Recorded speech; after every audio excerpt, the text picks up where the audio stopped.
Bienvenidos a todos. Hoy comenzaremos con la unidad número 2 de Análisis Matemático 1, límites y continuidad.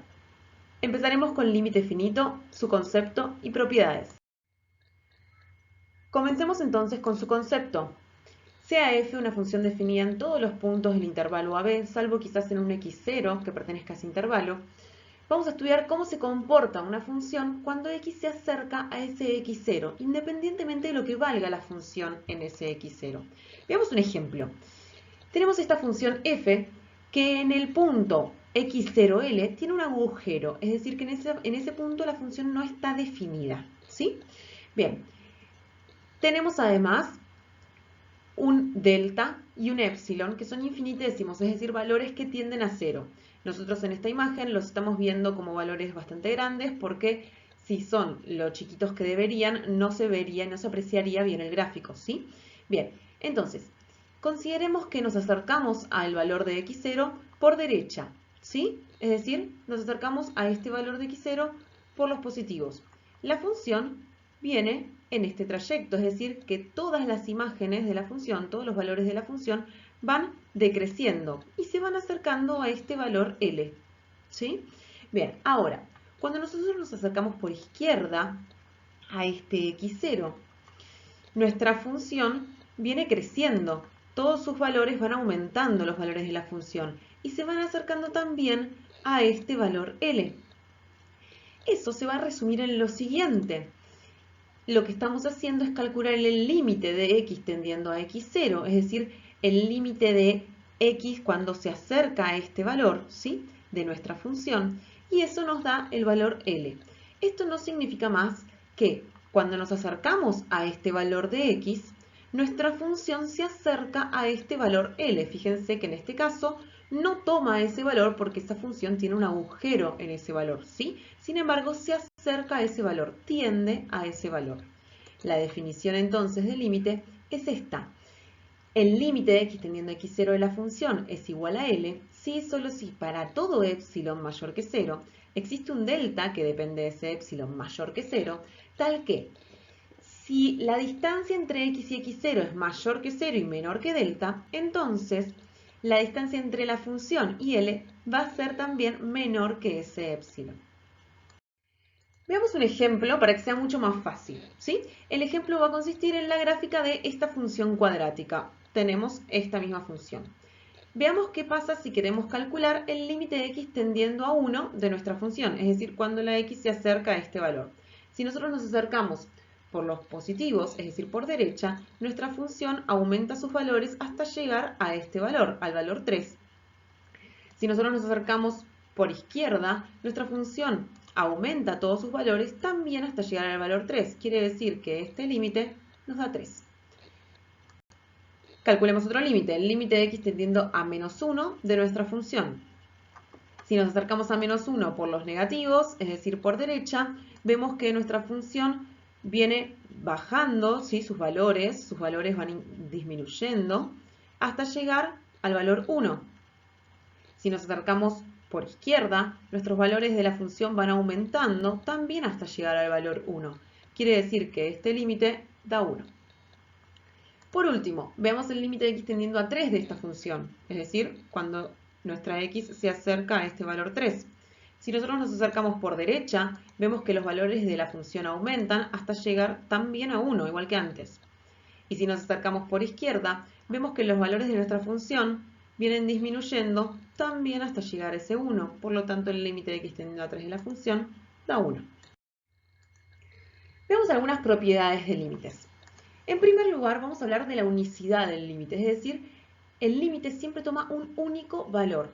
Si nosotros consideramos o calculamos el límite y nos da dos valores distintos, significa que ese límite no existe.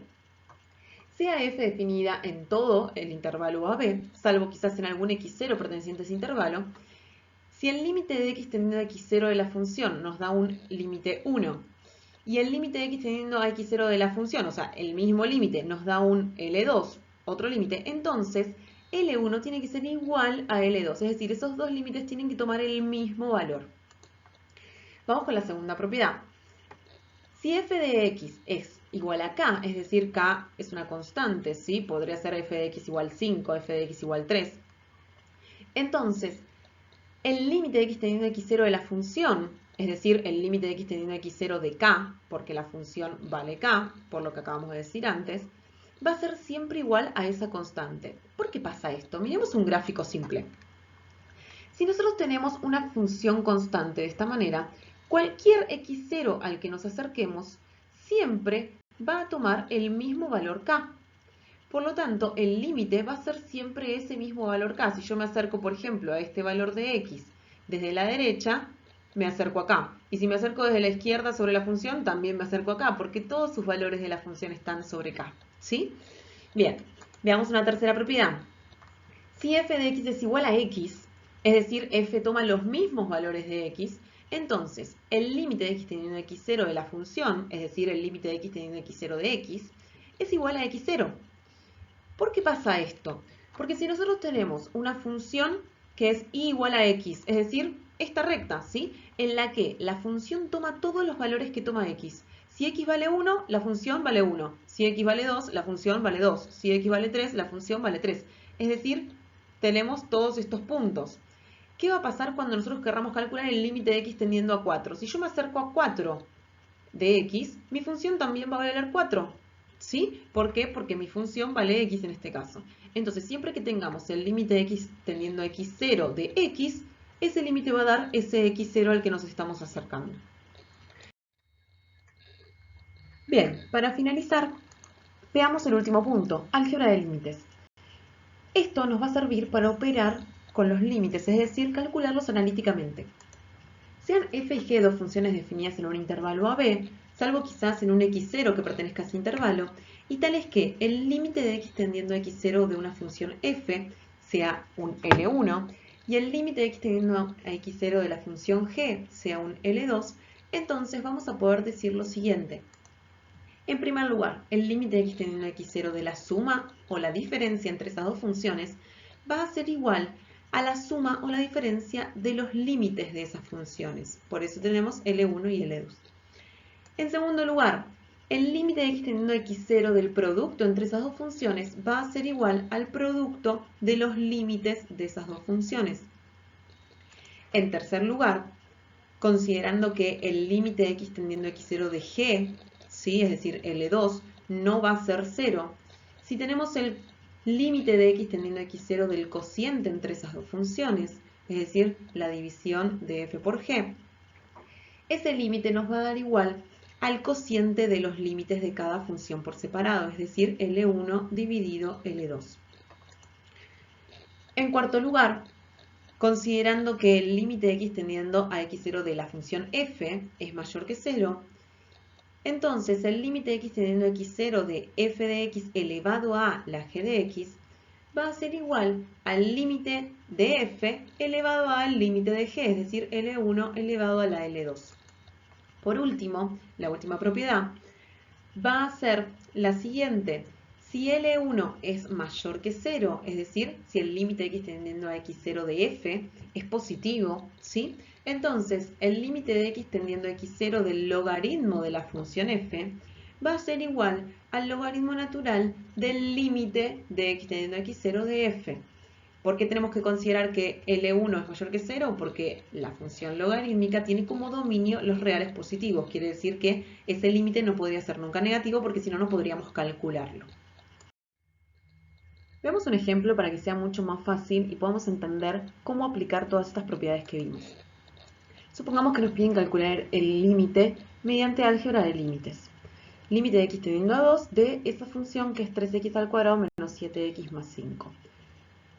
Recordemos todas las propiedades que vimos, las tenemos acá para poder verlas a medida que vamos resolviendo este límite. En primer lugar, la función que nos dan está afectada por una resta y una suma principalmente. Quiere decir que primero vamos a utilizar la propiedad A de álgebra de límites. Esa propiedad en la que nos dice que el límite de una suma o de una resta es la suma o la resta de los límites. Por lo tanto, vamos a poder escribir cada límite por separado de esta manera. el límite de x tendiendo a 2 de 3x al cuadrado, menos el límite de x tendiendo a 2 de 7x, más el límite de x tendiendo a 2 de 5. Ahora tenemos que detenernos y pensar qué operaciones afectan a cada uno de estos límites. El último límite que nos quedó, el último término, directamente podríamos resolverlo con la segunda propiedad que vimos. Pero los primeros dos están afectados por una multiplicación. Quiere decir que vamos a usar la propiedad B de álgebra de límites. Esa propiedad que nos dice que el límite de un producto es el producto de los límites. Quiere decir que vamos a poder escribir los límites por separado multiplicándose de esta manera. El límite de x tendiendo a 2 de 3 por el límite de x tendiendo a 2 de x al cuadrado, menos, en el otro caso, el límite de x tendiendo a 2 de 7 por el límite de x tendiendo a 2 de x. El límite de x tendiendo a 2 de 5 queda igual. Bien, lo último que nos faltaría sería ver qué hacemos con el límite de x tendiendo a 2 de x al cuadrado, ese que está en el primer término. ¿Por qué? Porque no vimos ninguna propiedad que afecte con la potencia, ¿sí? Solamente vimos una función elevado a otra función. En este caso, podríamos considerar la definición de potencia, es decir, si nosotros tenemos x al cuadrado, lo podríamos pensar como x por x. Y en ese caso, volveríamos a utilizar la propiedad B. ¿Por qué? Porque tenemos un producto. Nos quedaría el producto del límite de x tendiendo a 2 de x por sí mismo. Es decir, que nos quedaría la potencia, ¿sí?, de ese límite al cuadrado. Por definición de potencia podríamos escribirlo así entonces. Y ahora sí vamos a ver qué pasa con cada uno de los términos y cada uno de los límites que nos quedaron. En el primer lugar, el límite de x tendiendo a 2 de 3. Tenemos el límite de x tendiendo a un valor de una constante. Y vimos en la propiedad número 2 que al tener el límite de una constante, ese límite nos da la misma constante, es decir, que ese límite da 3 o tiende a 3. Por otro lado, vamos a ver el límite de x tendiendo a 2 de x y tenemos dos términos que tienen ese límite. Quiere decir que los dos nos van a dar lo mismo. Y en ese caso vamos a considerar la tercera de las propiedades que vimos, que nos decía que el límite de x tendiendo a 2 de x siempre da el mismo valor al que tiende x, es decir, que ese límite tiende a 2. En tercer lugar, vamos a analizar el límite de x tendiendo a 2 de 7. Como 7 es una constante, nuevamente ese límite tiende a la constante, tiende a 7. Finalmente, el límite de x tendiendo a 2 de 5 tiende a 5 por la misma razón. Por lo tanto, nos estaría quedando lo siguiente: 3 por 2 al cuadrado menos 7 por 2 más 5. Solo resta hacer esas cuentas. 3 por 2 al cuadrado, que es 4, nos queda 12, menos 7 por 2, 14, es decir, 12 menos 14, que es menos 2, más 5, ese límite nos da 3. Bien, veamos una observación. Generalmente, si una función está definida por una única expresión algebraica y x0 pertenece al dominio de dicha función, analíticamente el valor de un límite de x tendiendo a x0 de la función va a ser igual al valor de la función en ese punto x0. ¿Qué quiere decir esto? Por ejemplo, si yo tengo el límite de x tendiendo a menos 1 de esa expresión algebraica, ¿sí?, que en este caso es racional. Lo primero que tenemos que ver es si el valor al que tiende x pertenece al dominio de la función. Entonces, el dominio de la función, como vemos ahí, son los reales menos el 4, ¿sí? Menos 1, entonces, está en el dominio de la función y, por lo tanto, lo que podemos hacer es reemplazar todos los valores de x por ese menos 1 al que tiende x. En este caso, si reemplazamos todas las x por menos 1, nos quedaría de esta manera. Menos 1 al cubo, menos 3 por menos 1 más 5 sobre menos 1 menos 4. Si resolvemos, esto nos queda menos 1, porque menos 1 al cubo, como la potencia es impar, nos queda negativo. Menos 3 por menos 1 nos da más 3, el 5 queda como está, y los paréntesis del denominador no hacen falta, por lo tanto es lo mismo que escribir menos 1 menos 4. Si hacemos las cuentas, esto nos termina quedando menos 7 quintos. ¿Por qué? Porque en el numerador nos da 7 y en el denominador nos da menos 5. Quiere decir que ese límite tiende a menos 7 quintos.